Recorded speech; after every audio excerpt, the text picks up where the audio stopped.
कर्नाटक में प्रचार का शोर खत्म हुआ, अब फैसले की बारी है। एक दिन बाद यानी 10 मई को कर्नाटक की 6.5 करोड़ जनता तय करेगी कि कर्नाटक की कुर्सी पर किसका कब्जा होगा।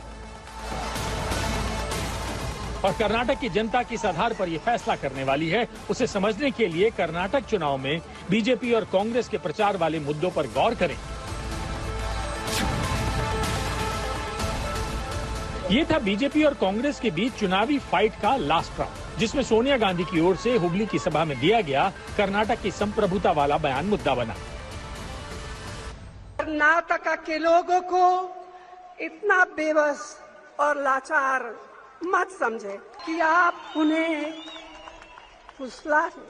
इतने सालों से पार्लियामेंट में बैठे हैं, भारत के संविधान का शपथ लिया है और ये बात बोलते हैं कांग्रेस कर्नाटका को भारत से अलग मानती है।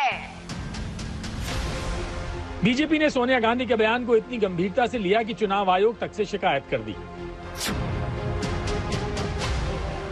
कर्नाटक में चुनाव के दौरान रिलीज हुई द केरल स्टोरी भी चुनाव प्रचार का मुद्दा बन गई। बीजेपी अध्यक्ष से लेकर केंद्रीय मंत्री और नेता तक थिएटर जाकर फिल्म देखने लगे।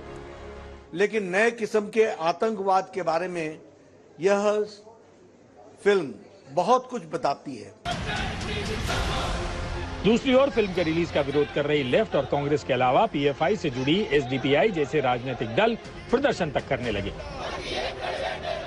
PFI, Bajrang Dal, Ram Sene, all will discuss. Ram Sene was being already discussed by Goa government. They tried to ban. PM Modi ने आरोप लगाया कि आतंकवाद के खतरे पर बनी फिल्म का विरोध करके कांग्रेस पार्टी आतंकवादियों का बचाव कर रही है।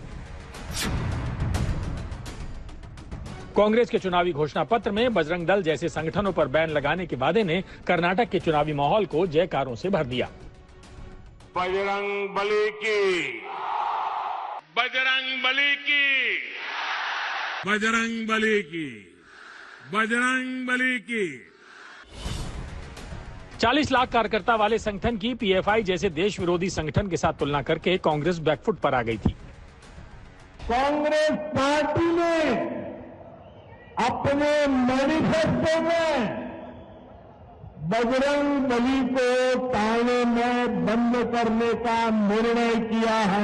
जय बजरंग बली, तोड़ दे भ्रष्टाचार की नली। मत ನೀವೇನಾದರೂ ತಪ್ಪು ತಿಳ್ಕೊಂಡ್ರಿ, ಮೋದಿ ಅಂದ್ರೆ ಈ ವಿಷದ ಹಾವಿದ್ದಂಗೆ. ನೀವಂದ್ರೆ ಇದು ವಿಷ ಆದ ಇಲ್ಲ ನೋಡೋಣ, ಸ್ವಲ್ಪ ನೆಕ್ ನೋಡೋಣ ನೆಕ್ಕಕ್ಕೆ ಹೋಗಿರಿ, ನೆಕ್ಕರು ಸತ್ತ। पीएम मोदी पर हमला करने के चक्कर में सांप जहर का जिक्र करना कांग्रेस को भारी पड़ने लगा। बीजेपी ने 91 गालियों की लिस्ट निकाल ली। यहां भी कांग्रेस को बैकफुट पर आना पड़ा।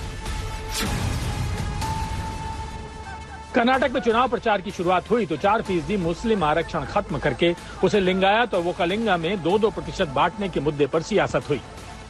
मामला सुप्रीम कोर्ट में था और 9 मई तक सरकार के फैसले पर रोक भी लगा दी गई थी।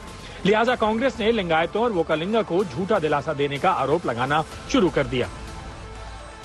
इस मुद्दे पर बीजेपी ने पलटवार तब शुरू किया जब कांग्रेस नेता सिद्धारमैया ने लिंगायत सीएम उम्मीदवार के मुद्दे पर लिंगायतों को ही भ्रष्ट करार दे दिया। वैसे कर्नाटक में प्रचार के मुद्दे अलग थे, चुनाव में दावों और वादों के मुद्दे अलग थे। बीजेपी ने 6 संकल्पों में 16 वादे किए तो कांग्रेस ने राहुल की 5 गारंटियों के साथ 25 वादे कर डाले। बीजेपी ने कहा कि कर्नाटक में यूनिफॉर्म सिविल कोड लागू करेंगे। कांग्रेस ने कहा कि मुसलमानों को 4% आरक्षण वापस दिलाकर रहेंगे। बीजेपी ने कहा विश्वेश्वरा विद्या योजना से आधुनिकीकरण करेंगे। कांग्रेस ने कहा नई शिक्षा नीति रद्द करेंगे। बीजेपी ने कहा कि हर वार्ड में अटल आहार केंद्र बनेगा।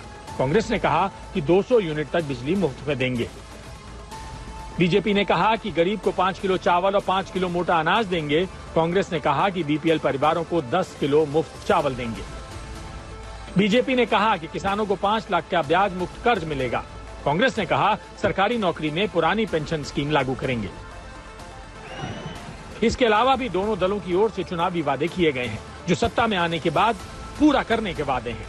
वैसे अब कर्नाटक की जनता 10 मई को फैसला करेगी कि 224 सीटों पर हो रहे चुनाव में इस बार किस दल को कुर्सी पर काबिज होने का मौका मिलेगा।